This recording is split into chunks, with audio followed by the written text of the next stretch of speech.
Meu irmão, minha irmã, a paz do Senhor Jesus Cristo.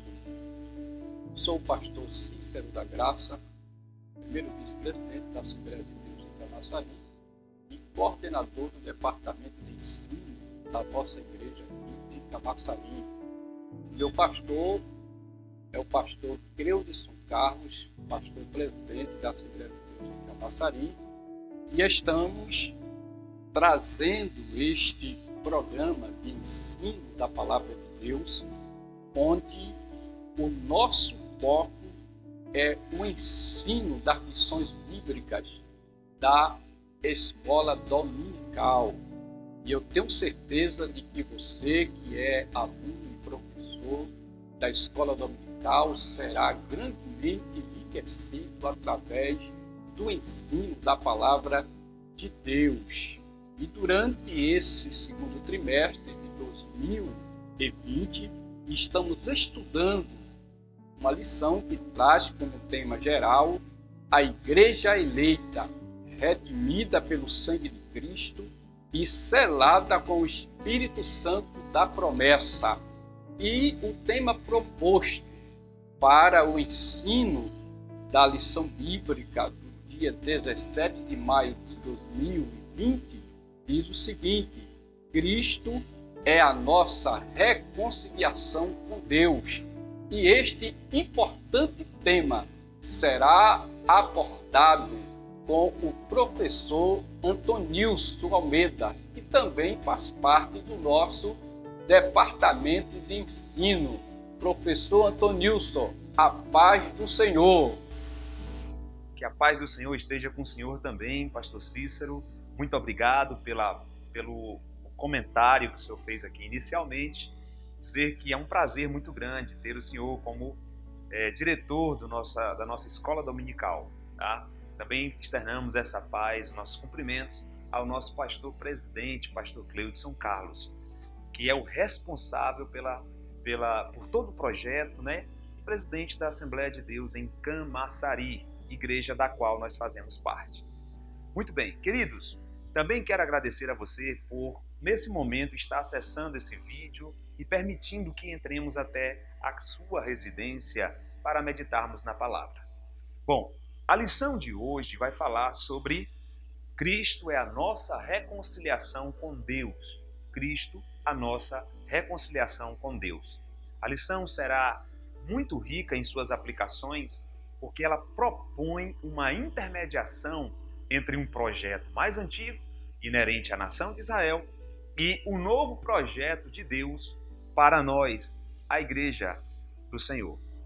O texto áureo da nossa lição, Efésios capítulo de número 2, e o verso de número 24 vai nos dizer: porque Ele é a nossa paz, o qual de ambos os povos fez um, e derribando a parede da separação que estava no meio. Bom, aqui no nosso texto base está em Efésios, capítulo de número 2, versos 14 ao 19. É um texto muito rico, um texto que traz detalhes de transição de um projeto mais antigo para uma inserção de um projeto novo. O objetivo geral da nossa lição é conscientizar que, por meio do sacrifício vicário de Cristo, foi desfeita a inimizade entre dois povos e se criou um povo, que é a igreja. Então, o nosso objetivo geral está em trilharmos um caminho entre o processo de junção de dois povos, os judeus e a igreja, dentro do mesmo ambiente chamado Reino de Deus. Nossos objetivos específicos compreendem primeiro, pontuar sobre a inimizade que existia entre Deus e os homens. Número 2, explicar que pela paz Cristo fez um novo homem. E número 3, evidenciar que pela cruz fomos reconciliados com Deus. Bom, como eu já disse, é uma lição que tem uma proposta muito nobre e que faz com que a gente tenha mais certezas dentro desse ambiente chamado Reino de Deus, aonde as disparidades, as desigualdades, os pensamentos de privilégios perdem a sua eficácia, para que a partir de então se manifeste uma junção e uma união, uma koinonia, que só pode ser manifestada por meio do sacrifício de Cristo e vivenciada no reino de Deus. O nosso comentarista fez um comentário muito preciso destes versículos do capítulo 2 de Efésios. Na introdução, ele vai dizer que é preciso que nós analisemos que havia um quadro no Antigo Testamento e que depois esse quadro foi deslocado para uma nova perspectiva, para uma nova perspectiva dentro da graça de Deus. No Antigo Testamento, Deus elegeu um povo para que o nome dele fosse não só adorado por esse povo, mas fosse manifesto por este povo, a saber, Israel, que fica bem evidente na chamada de Abraão, Bom, e a transição vai se dar e vai ampliar essa chamada de Deus, essa eleição de Deus, para que nós possamos também fazer parte desse processo, tá? No primeiro ponto da lição, o nosso autor faz o seguinte, fala que Cristo desfez a inimizade entre homens. O primeiro benefício do sacrifício de Cristo é que houve essa quebra, como eu já falei, entre a perspectiva judaica e a perspectiva gentílica, tema tratado na última lição. Nós éramos gentios. O que quer dizer gentios? Os que não são da circuncisão, os que não fazem parte do povo eleito de Deus no Antigo Testamento. Então, éramos gentios, distantes da promessa, incircunciso para os que eram circuncidados na carne, para os que eram circuncisão. Mas agora, por meio do sacrifício de Cristo, essa inimizade de propósito, de projeto, fora quebrada e nós todos estamos debaixo da mesma possibilidade de adorar a Deus e viver no reino. O primeiro subponto do primeiro ponto da nossa lição fala sobre a parede de separação entre os homens. Bom, aqui nesse primeiro subponto nós temos uma perspectiva histórica a trilhar. Eu gostaria que você prestasse bastante atenção, professor, porque o nosso autor fala sobre as muralhas, ou uma muralha que fora erguida em uma fase da história de Israel, exatamente para separar os povos. É preciso que você entenda que essa história de separação, de exclusividade, faz parte do contexto cultural judaico. Na tradição judaica, além deles serem um povo exclusivo, dentre eles haviam padrões de adoração também com um requinte de exclusividade, a saber, o padrão de adoração que se dava quando, no primeiro momento do processo litúrgico que se dá em Êxodo capítulo 25 a seguir, com a construção do tabernáculo, que foi o primeiro templo da historicidade de Israel, nessa construção do tabernáculo haviam peculiaridades concernente às separações. Primeiro, havia um cercado externo. Esse cercado delimitava que nem todo mundo poderia entrar na primeira etapa do tabernáculo. Depois, dentro da construção do tabernáculo, existia também uma primeira porta, separada por véus de linho, que também não se poderia qualquer pessoa acessar a essa segunda etapa, chamado de lugar santo. E posteriormente havia um outro lugar, uma outra sala, chamada de Santo dos Santos. Santo dos Santos, o lugar mais santo da terra. No nosso português, a nossa tradução, a nossa língua tem um superlativo aumentado, sintético, santíssimo. Bom, o que havia e o que vale a pena destacar é que além do cercado externo, que já delimitava uma quantidade de pessoas, havia entre essas duas salas um véu, chamado de véu da separação.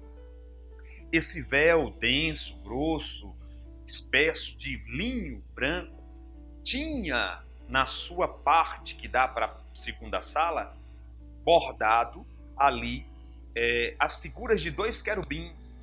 E nós sabemos que o querubim tem a ideia de um anjo protetor, o guardador. A figura dos 2 querubins dava uma mensagem para quem acessasse a primeira sala da tenda. Qual era a mensagem?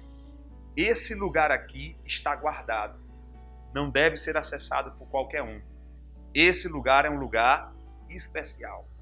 Então nós percebemos que dentro da tradição, da construção religiosa e litúrgica de Israel, há todo um processo que se dá dentro desses ambientes, dessas construções de pensamento, onde havia delimitações de pessoas para pessoas e de lugares para lugares. Nesse lugar santíssimo tinha a Arca da Aliança, como nós já sabemos, que é o símbolo máximo da presença de Deus na história do Antigo Testamento. E portanto, nesse lugar, deveria ser acessado apenas por alguém que tinha uma vocação especial para isso. Bom, passado a fase do tabernáculo, no período da chegada dos reis, nós sabemos que lá pelo fim da vida de Davi, Davi propõe construir um templo para que o nome do Senhor fosse adorado. Não mais uma tenda transitória, mas agora um templo. Nós sabemos que o projeto de Davi foi executado por Salomão por volta do ano 1005 a.C.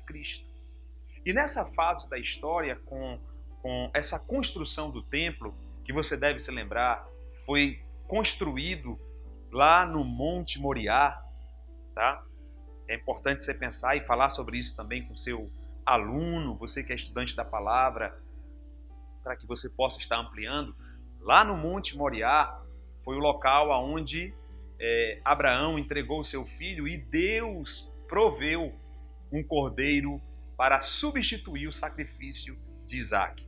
Tem uma historicidade de sacrifício, de entrega, de comunhão entre o homem e Deus nesse monte. E é exatamente nesse monte que vai ser erguido o primeiro templo da tradição e da historicidade judaica, que é exatamente o templo de Salomão.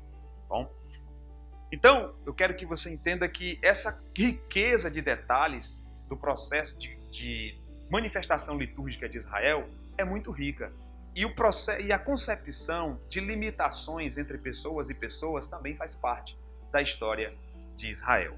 Falando sobre essa historicidade, é interessante que você entenda que dentro da cultura judaica, eu estava falando sobre a evidência sobre separação. E esse primeiro ponto fala exatamente sobre a parede da separação. Olha, quando o primeiro templo foi construído, a historicidade dos reis se arrasta por um período longo da história. E o povo cada vez mais se distanciando de Deus, da adoração, do sacrifício nesse templo, a ponto de Deus trazer um juízo sobre eles e eles serem levados para o cativeiro babilônico. Durante 70 anos de cativeiro, Deus, pela sua misericórdia, resolve novamente trazê-los para Jerusalém. O que acontece é que quando eles voltam para Jerusalém, começa-se então um processo de reconstrução do templo, aonde nessa fase da história vai aparecer a figura de Zorobabel. Por volta de 535 antes de Cristo, o templo é reerguido novamente. O templo que foi destruído na ocasião da invasão lá da cidade de Jerusalém pelos babilônicos, o Nabucodonosor II, e o templo foi queimado, os utensílios sagrados foram roubados, né? E depois dessa fase, lá no final do cativeiro babilônico, com o retorno dos que foram levados cativos para a Babilônia, né? Onde aparece o texto sobre Deus chamando Ciro de servo, porque nesse momento da história Ciro permite que o povo volte novamente para Jerusalém para reconstruir o templo. O fato é que quando o povo volta para construir o templo, depois do cativeiro, se já existia uma concepção de barreira, de limitação para algumas pessoas, de pessoas para pessoas no processo litúrgico, a coisa intensifica mais ainda. E é exatamente no momento em que se reconstrói o templo depois do cativeiro babilônico, é que se vai criar uma mureta, que é chamada exatamente sobre essa barreira ou parede de separação que o nosso autor traz no primeiro subponto do primeiro ponto. Essa barreira de separação servia exatamente para distanciar do processo de adoração no templo, do sacrifício, da liturgia do templo, os gentios, os samaritanos, povos que para os judeus não poderiam permear e entrar nos ambientes sagrados dele, para que não houvesse nenhuma profanação.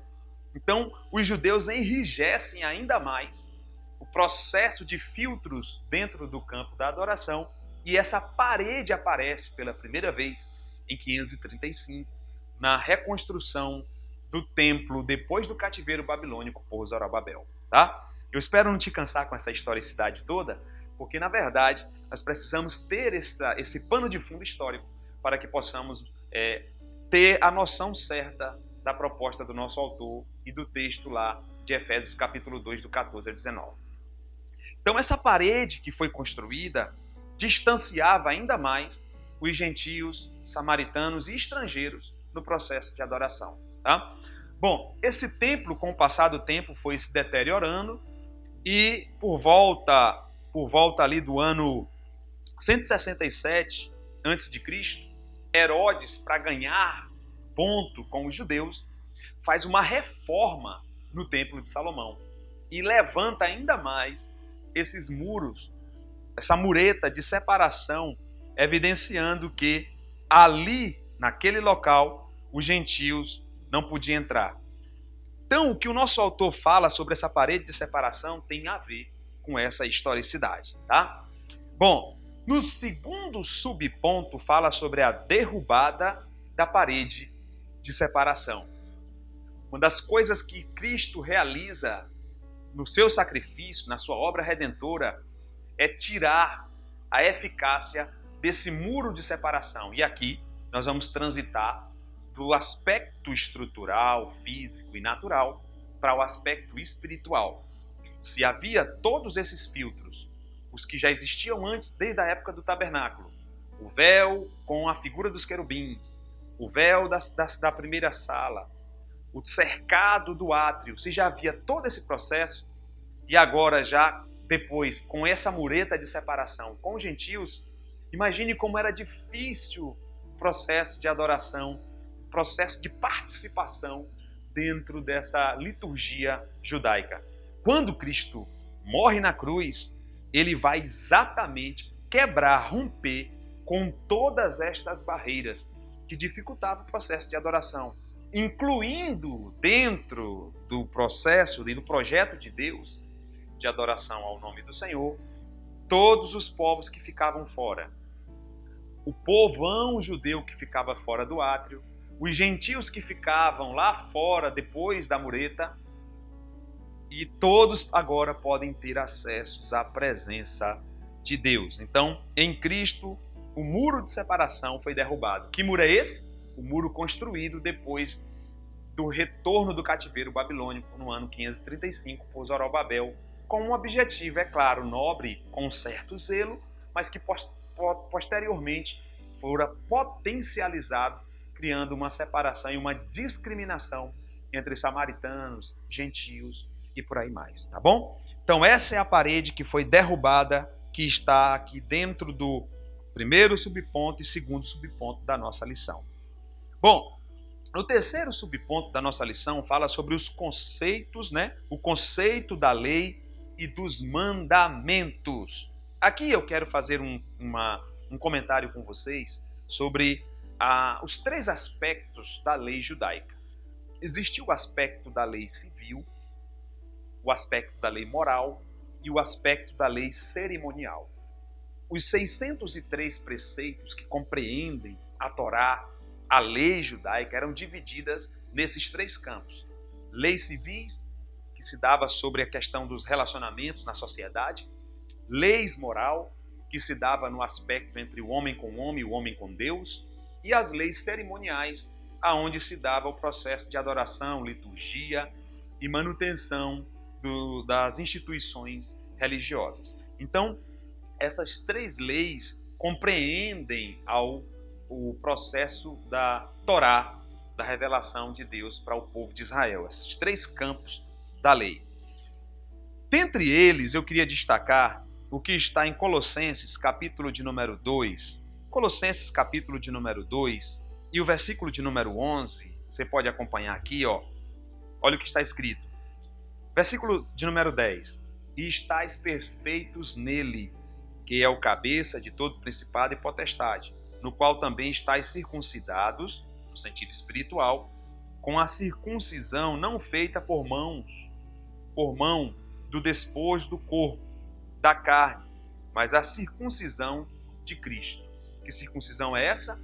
Falamos na aula sobre circuncisão, na última aula sobre o estado dos gentios, que a circuncisão era um elemento de aliança entre Deus e o seu povo e também denotava o aspecto de santificação.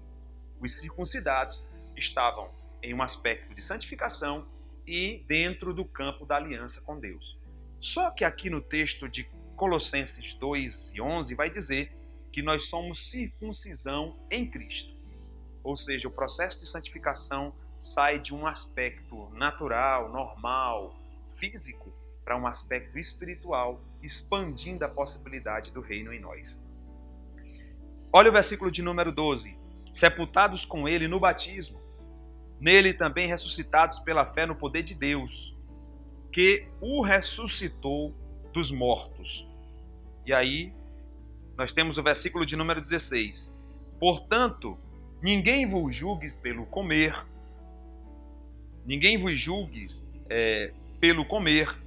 ou pelo beber, ou por causa dos dias de festa, ou dos dias de lua nova, ou dos sábados. Então, o processo muda totalmente.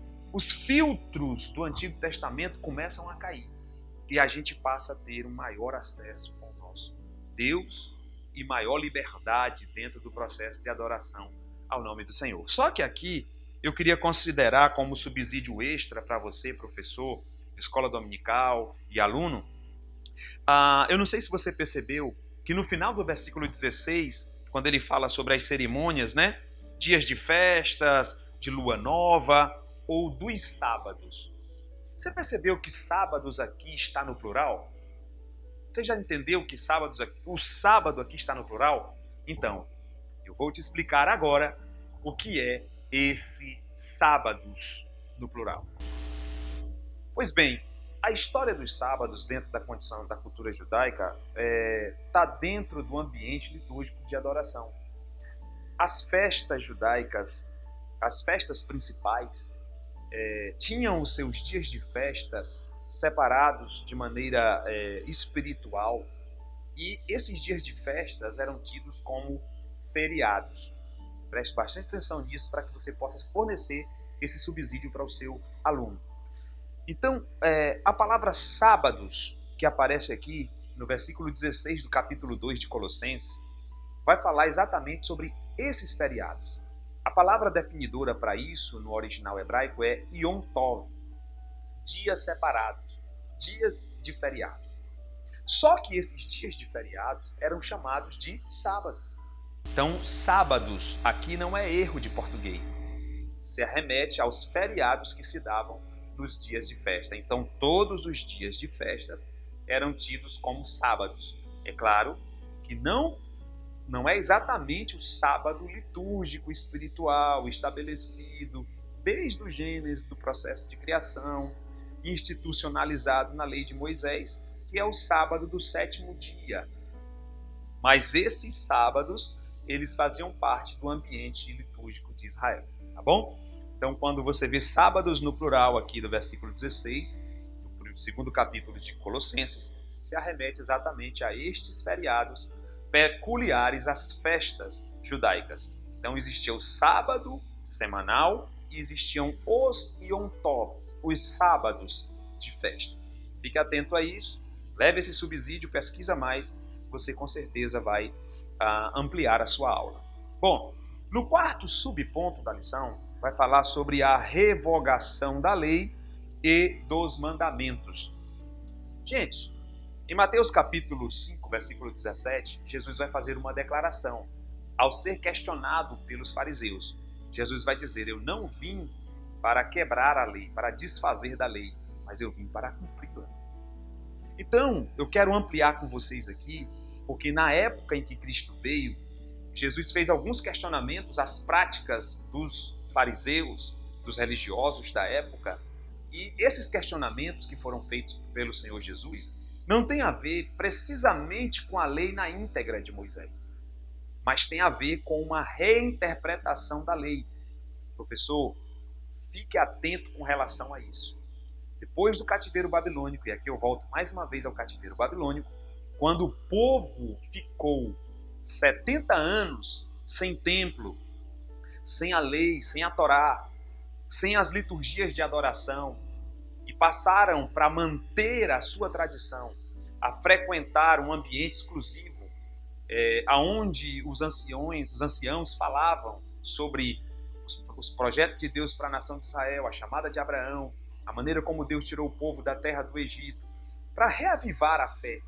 Esse ambiente que era feito de maneira circular no meio do deserto, lá no cativeiro babilônico, durante a noite, em tendas, essas tendas e esse ambiente passou a ser chamado de sinagoga, que surgiu exatamente nesse período do cativeiro babilônico. Tá? E é nesse momento que eles começam, com um zelo, é claro, né, com uma certa boa intenção, a fazer uma releitura da lei.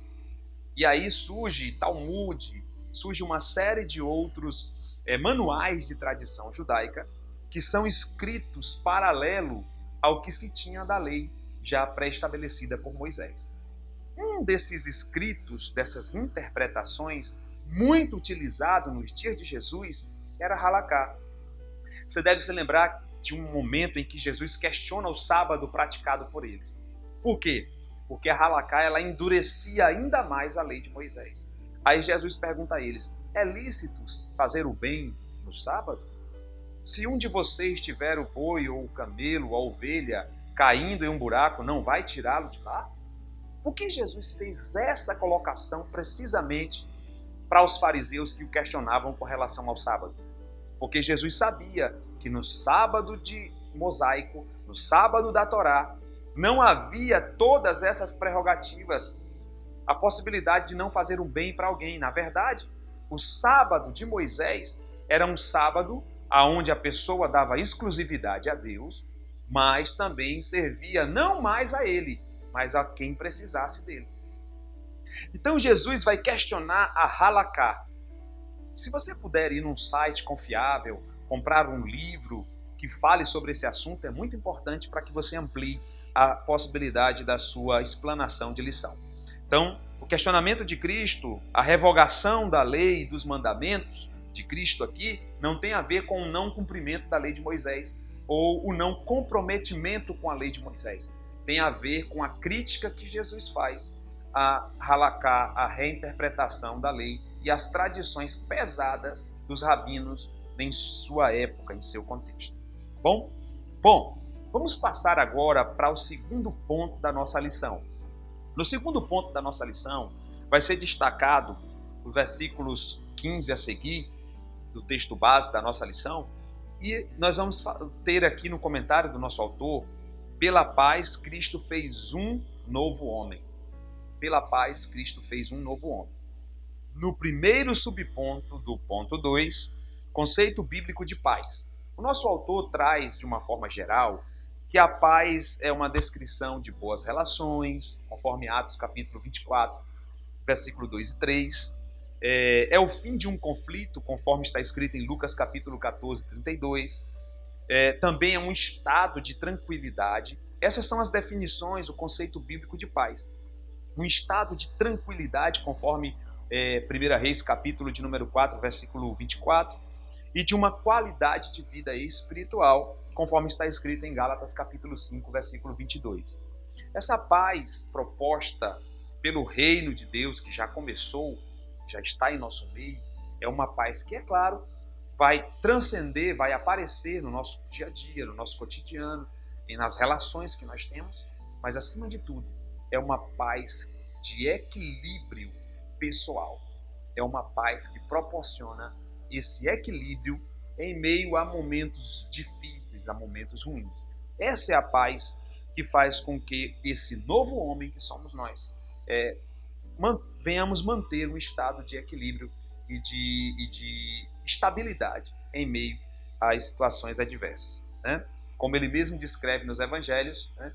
Quem ouve as minhas palavras e guarda no coração, assemelhá-lo-ei ao homem que edifica a sua casa sobre a rocha. Vindo os ventos fortes, os temporais, a casa permanece firme. Então a palavra de Deus, o sacrifício de Jesus, proporciona em nós esse tipo de equilíbrio que nos mantém em um estado de tranquilidade. Na filosofia, felicidade é equilíbrio, só para a gente ter ideia, tá bom?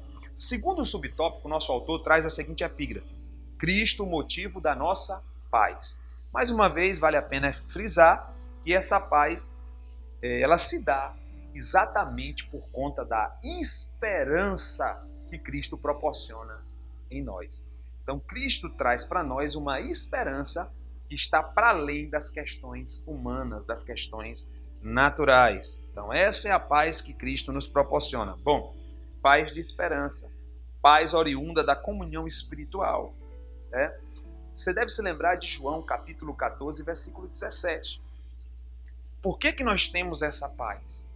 É claro que Cristo está em nós, e por Cristo estar em nós, conseguimos manter de maneira inexplicável uma paz que o mundo não tem.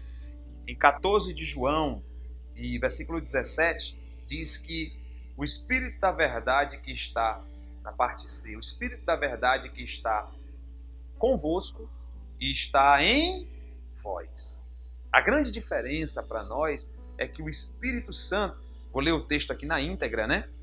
O Espírito da verdade que o mundo não pode receber, porque não vê e nem o conhece, mas vós o conheceis, porque ele está convosco e estará em vós. Observe aqui o trocadilho de preposição, está conosco, né, e estará em nós. Esse é o grande mistério, esse é o grande privilégio, é o grande benefício de se viver nesse reino de Deus por causa do sacrifício de Cristo. Isso é um grande resultado, tá certo? Nós já passaremos então para o terceiro subtópico do segundo ponto, terceiro subponto do segundo ponto, a nova humanidade formada pela paz. Pois bem, o terceiro subponto do segundo ponto fala sobre a nova humanidade formada pela paz. Então, Cristo, no seu projeto de manifestação do reino, é claro que isso precisa ser entendido da seguinte maneira: parte de Deus para nós. Você tem que entender esse ponto, professor, não como uma realidade vivida agora, do ponto de vista da condição de Israel e da condição da igreja, ou dos gentios. Porque se nós formos analisar de uma forma prática, a gente vai ver que continua uma barreira, que existe um grupo de judeus ortodoxos, que existe um grupo de judeus que são conhecidos como os caraítas, né? Os caraítas, que são aqueles bem conservadores da lei ao extremo, que jamais aceitarão o Messias, aceitarão a ideia do cristianismo e que se mantêm na sua visão espiritual, nos seus conceitos tradicionais. Então, alguém pode questionar na sua sala: então quer dizer que os povos que se hostilizavam antes agora vivem em comunhão? Eu acredito que o grande propósito do versículo 15, parte C do capítulo 2 de Efésios, se dá na intenção de Deus, no projeto de Deus, ou seja, parte da visão de Deus para nós. Trocando em miúdos, seria da seguinte maneira: Deus, que antes estabeleceu um povo, e que dentro desse povo as demais nações seriam abençoadas, mas que sobre esse povo revela a sua vontade, traz o processo de revelação progressiva, traz o próprio Messias a partir deste povo. Tá? Então Deus exclusivamente elege esse povo, a priori. E os demais estão como beneficiários do projeto, mas o projeto se desenvolve dentro desse povo. O que nós entendemos no versículo 15, parte C, é que Deus agora não tem uma exclusividade com a nação de Israel. É uma perspectiva de Deus para nós.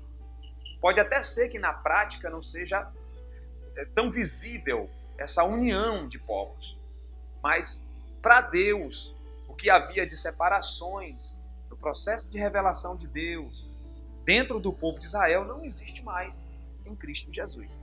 Isso é evidência.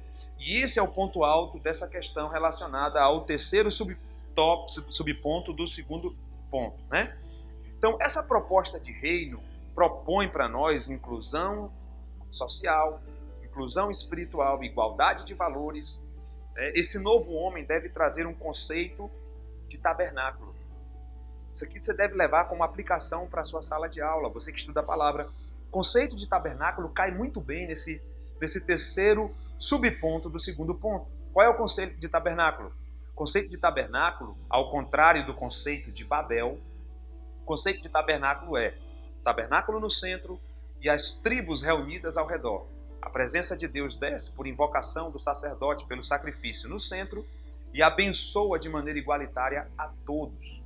Esse é o projeto do reino de Deus, diferentemente do projeto secular do mundo, que está diretamente infectado pelo vírus lá, não o vírus do corona, mas o vírus de Babel. Qual é o vírus de Babel?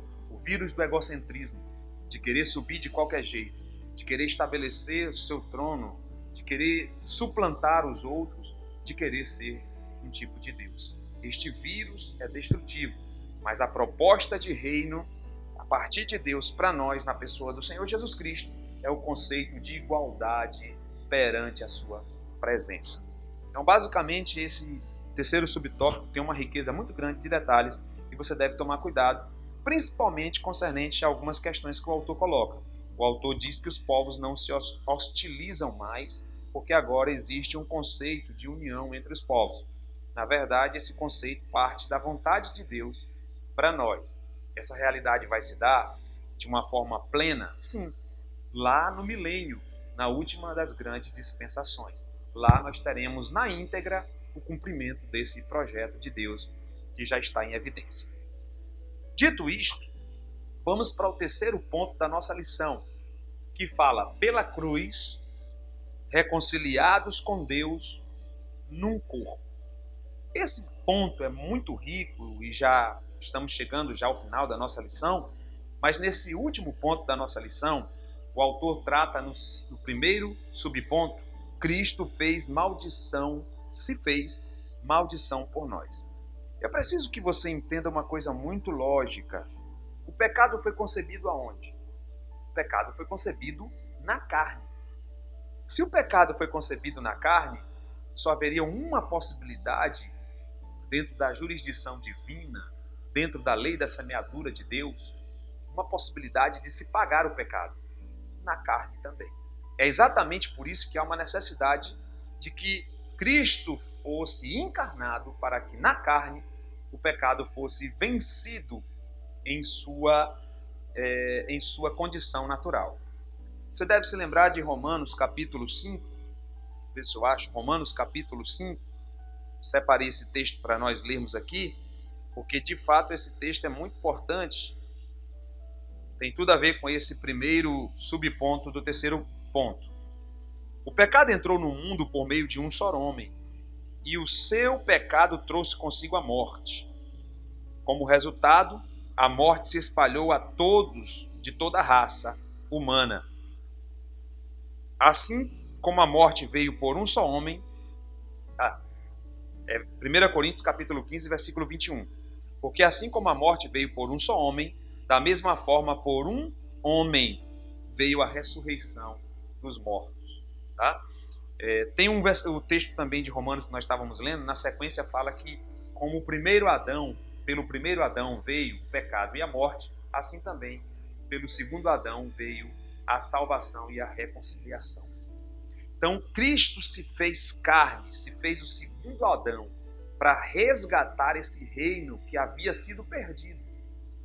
Você deve se lembrar lá de Gênesis capítulo 1, versículo de número 26, quando Deus cria o homem segundo a sua imagem, a sua semelhança, e diz para o homem que ele deve dominar, e domine sobre todas as coisas. É interessante que a palavra dominar tem um conceito de reinar. na sua etimologia no original, traz uma ideia de reino. Então Deus está dizendo para Adão: reine sobre todas as coisas, inclusive Adão, sobre você mesmo. Mas nós sabemos que esse processo foi corrompido, o projeto original foi corrompido com a queda de Adão, o homem entrou num estado de distanciamento de Deus, e o segundo Adão, que é Cristo, vai trazer exatamente essa proposta. Qual é a proposta? A proposta de um reino, e dentro desse reino nós devemos nos dominar. Então a condição do segundo Adão é essa. Nós devemos, nesse segundo reino, aonde o pecado que destruiu, desfigurou o primeiro reino, fora vencido por Cristo na carne, dando-nos uma condição. Qual é a condição? Para vivermos dentro desse reino, precisamos nos dominar, também reinar sobre coisas e sobre nós mesmos. Então essa é uma questão muito legal, muito interessante no primeiro subponto do terceiro ponto da nossa lição. Então Cristo, o segundo Adão, proporciona para nós a possibilidade de voltarmos a um Éden espiritual, a um projeto original dentro do reino de Deus, na graça do Senhor. Tá? Então dentro desse reino nós temos uma responsabilidade. Qual é ela? Negarmos a nós mesmos.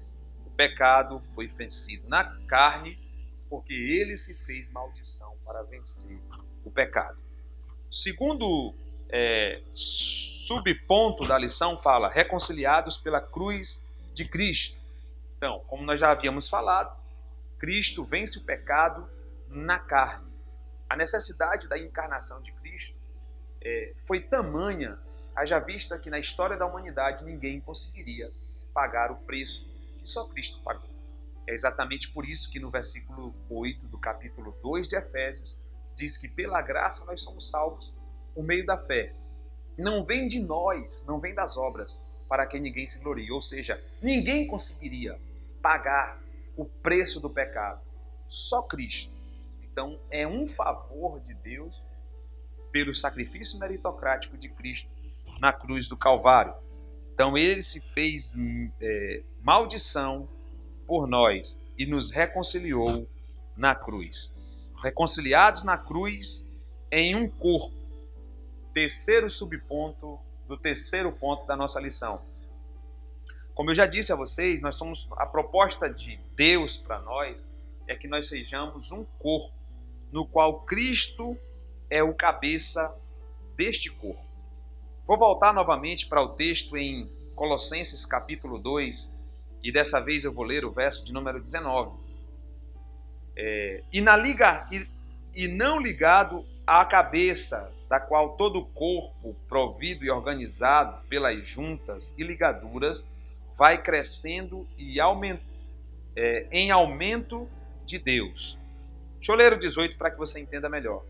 Ninguém vos domine a seu bel prazer, com o pretexto de humildade e culto dos anjos, mantendo-se em coisas que não viu, metendo-se em coisas que não viu, estando rebelde, inchado na sua carnal compreensão e não ligado à cabeça. Quem é o cabeça?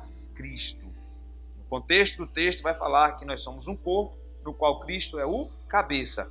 E essas pessoas que se mantêm em um estado vil, dando ouvidos às coisas coisas vis, estando inchados na sua carnal compreensão, estão fora desse corpo.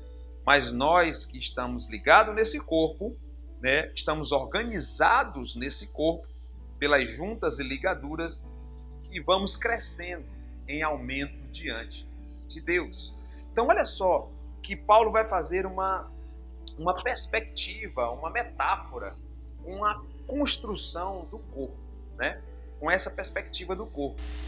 Ficou muito apropriado esse terceiro ponto da nossa lição, do terceiro ponto da lição, quando o nosso autor fala que nós somos reconciliados na cruz em um corpo. Por quê? Porque esse é o projeto do reino de Deus. O projeto do reino de Deus, e aqui eu já termino aplicando essa seguinte sentença, o projeto do reino de Deus está diretamente relacionado à valorização do ser. Nesses últimos dias nós estamos coisificando pessoas e personificando coisas. Isso é um problema muito sério. Estamos estabelecendo rituais acima da vida, acima do valor em que o ser humano tem. Existem condições por aí, e é claro que o texto que você vai acompanhar aí está em Colossenses capítulo 2, que nós já até lemos, né? E o versículo de número 16 e 17, deixa eu ler para você, só para repetir. Ninguém vos domine a seu bel prazer, versículo 17. Portanto, ninguém vos julgue pelo comer ou pelo beber, ou por causa dos dias de festa, ou da lua nova, ou dos sábados. 17. Estas coisas são sombras das coisas futuras, mas o corpo é Cristo. Então essa é a grande questão. Nós temos uma tendência muito natural de divinizar o sagrado, de relativizar a pessoa e divinizar o sagrado. Existem ambientes na Terra que têm uma compreensão, uma conotação de sagrado? Existem.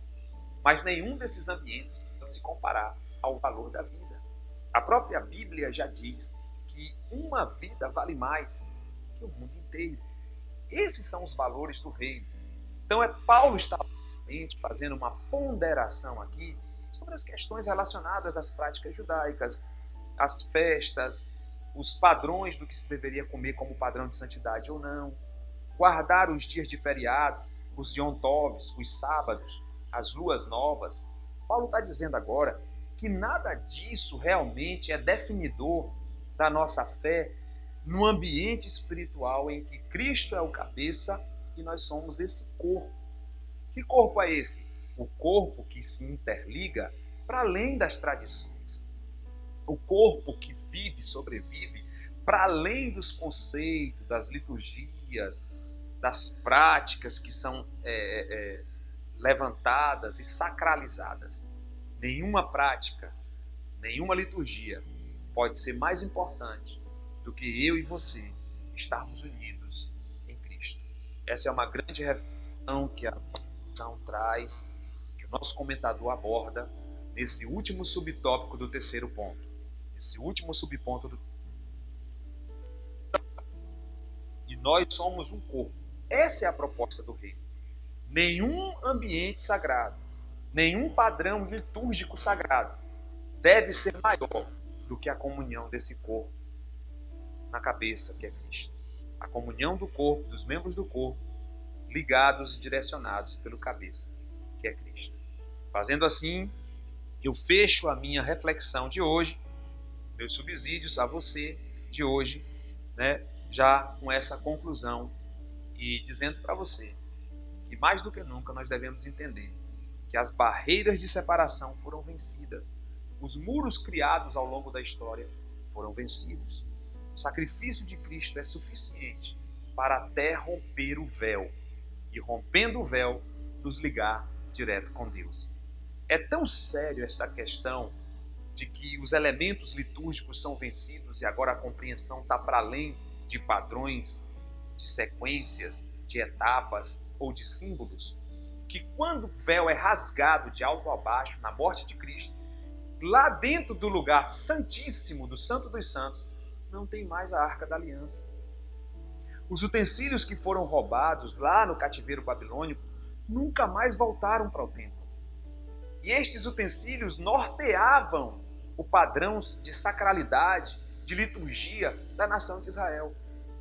O que Cristo quer dizer, o que eu faço aqui como aplicação, eu trago uma alusão para nós aqui, fechando a lição, é que Deus está dizendo e deixando bem claro, nenhum desses elementos e desses padrões são definidores, como o sacrifício de Cristo, como o preço pago por Cristo, abrindo acesso total a Deus.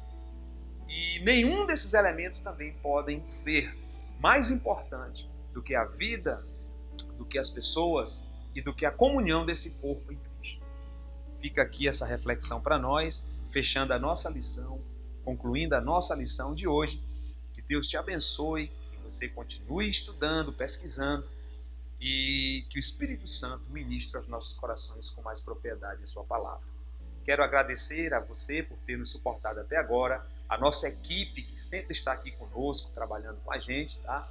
Os nossos parceiros, o site EBD Subsídios, a rede social lá no Face, né?